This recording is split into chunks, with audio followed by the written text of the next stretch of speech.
नहीं, बस बस गाऊं ना। अगर किसी ने अंगूठे नहीं चूमे तो छूटते ये कहता रहे ये वहाबी हो गया, देवबंदी हो गया, ऐसा हो गया, वैसा हो गया, पता नहीं क्या क्या कह देते।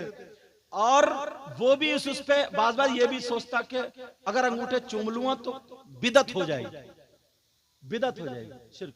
तो वो झगड़ा मैं दूर कर रही। सलातो वस्सलाम का नाम पाक आया करे तो ना तो फर्ज है ना वाजिब है, मगर मुहब्बतन मुस्तहसनन अंगूठे अदब के दायरे में चूम लिया करें। 3 जगह पर अंगूठे चूमना मना आया है। कितनी जगह पर? क्योंकि अभी मैंने कलमा पढ़ा ना, लोगों ने चूमे, तो मेरा हक बनता है मसला बता दूं। अंगूठे जहां भी नबी का नाम आया करे तो प्यार से अदब से ऐसे चूम लिया करो और सल्लल्लाहु अलैहि मोहम्मद सल्लल्लाहु ताला अलैहि वसल्लम कह दिया करो, ठीक है। ये फर्ज वाजिब नहीं, एक मोहब्बतन हम चाहते ना, जिसको जिससे प्यार होता तो वो उतनी अच्छा भी लगता है। ये मोहब्बतन और मुस्तहब, समझे, बुजुर्गों की सुन्नत। अब 3 जगह पर अंगूठे नहीं चूमे जाते हैं, सुन लियो ये। कितनी जगह पर बोलो बेटा? एक, जब खुतबा इमाम साहब पढ़ते हैं ना, खुतबे में आता है आका का नाम, अरे यार, खुतबा जब पढ़ते इमाम साहब खुतबा, तो वहां पर अगर आका का नाम आ जाए तो वहां अंगूठे नहीं चूमना चाहिए। समझ रहे मेरी बात? क्यों नहीं चूमना चाहिए इसका जवाब भी दे दो। खुतबा सुनना शर्त है और अंगूठे चूमना मुस्तहब है। दोनों एक ही वक्त में आए और टकराएं तो किसको छोड़ोगे? जो हल्का होगा ना। तो अंगूठे चूमना हल्का क्योंकि मुस्तहब है। तो शर्त के वाजिब के मुकाबले में किसको छोड़ोगे?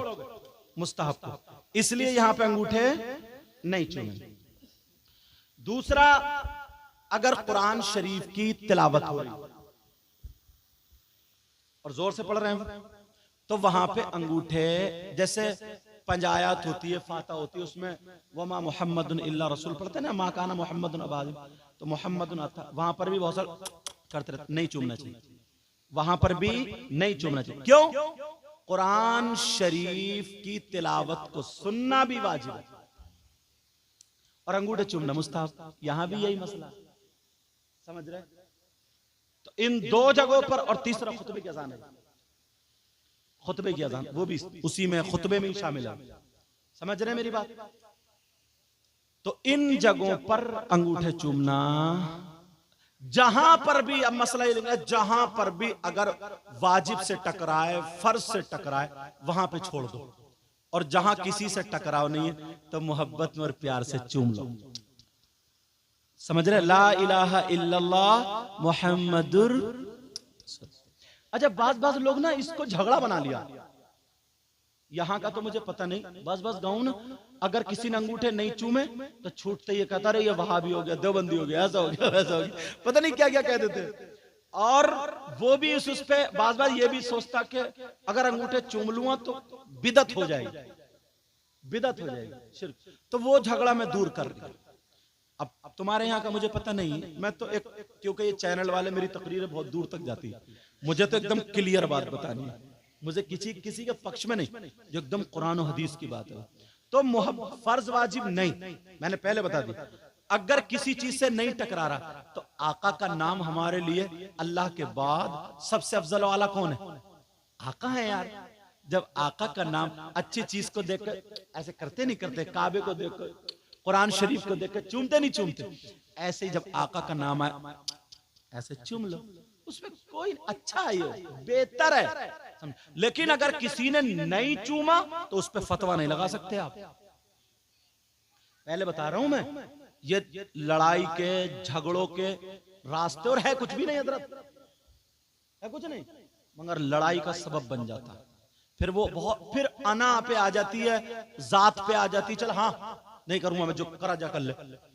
इसलिए अगर आदमी जिस वक्त मरने का टाइम हो ना, नजा का टाइम, तो उसको तुम ये नहीं कह सकते कलमा पढ़, कलमा पढ़, मना है कहना। नजा के वक्त उसको नहीं कह सकते कलमा पढ़, बल्कि उसके सामने बैठ करके अदब के दायरे में कलमा इतनी जोर से पढ़ो ताकि उसके कान में आवाज पहुंच जाए, ताकि अगर भूला हुआ हो ना तो उसको याद आ जाए। क्योंकि नज़ा के वक्त तकलीफ होती है, तकलीफ वाले आदमी को तकलीफ होती है और उससे कह चल यार जरा चली चली, खिसियागा नहीं खिसियागा बोले, ये आदमी की एक फितरत है। लेकिन इस्लाम को हमने जितना सख्त बना दिया है वो सिर्फ हमारे करतूत हैं, वरना लड़ाई झगड़े तो है ही नहीं। इस्लाम और इस्लाम से ज्यादा साफ सुथरा कोई और धर्म कोई मजहब है ही नहीं। अब भैया अपनी अपनी पे लड़ते रहो तो मैं कह नहीं सकता, झगड़ा तो छोटी सी बात कुछ नहीं, बस किसी ने ये कह दिया जल से क्यों खड़ा हो रहा, तो उसे गुस्सा गया, तू कौन होता, तेरे बाप का जलसा, तेरी माँ का जलसा, तेरे बाप का जलसा। वो उठने उसने देखा कि मेरे अब्बा से इतना बोल लिया, उसने उठा के 2 तमाचे मार दिए, ले झगड़ा शुरू हो गया। कितनी सी बात है, झगड़े कोई सरपाऊ होते। तो थोड़ा अपने आप को ठंडा करके चलियो, गुस्सा मत आने दियो, गुस्सा है तो वुजू बना लियो और औज़ु बिल्लाहि मिनश शैतानिर रजीम पढ़ना चाहिए। ठीक है, चलो अगर कुछ बोलने में मैंने कुछ बातें थोड़ी कर्री भी कह दी है, अगर किसी भाई को बुरी लगी हो तो माफ करना। मैं किसी को जलील करना नहीं चाहता, मैं किसी का दुश्मन नहीं हूं, इस्लामी रिश्ते का तुम्हारा भाई हूं। बोलो इंशाअल्लाह मेरे लिए दुआ करोगे ना, क्योंकि तारीख खाली नहीं, पूरे दिनों रात चलना पड़ता। दुआ करो अल्लाह ताला मेरे आवाज में, सीने में, सारी चीजों में और चाशनी कुशादगी सैयद साहब के, सारे लोगों के, सारे उलमा के, सबके अल्लाह ताला इल्म अमल में बरकत फरमाए और आपकी भी नस्लों को शादो आबाद फरमाए, आपके गांव में बहारें अता फरमाए, सबको नमाजी हाजी बना दे, सबको पक्का सच्चा मुसलमान और नबी का गुलाम बना दे। ऐ अल्लाह हमसे इनसे दीन और शरीयत मुस्तफ़ा का काम ले ले। अस्सलामु अलैकुम व रहमतुल्लाहि व बरकातुहू। अब से ही सलाम शुरू कर दो, घर जाओ तो पहले घर में जाके सलाम करियो, अगर बीबी हो तो उसे सलाम कर लियो, बीबी को सलाम करना जायज है, बेहतर है, ऐसा नहीं है कि तुम्हारी नाक कट जाएगी, समझ रहे। अस्सलाम वालेकुम, सलाम पढ़ो।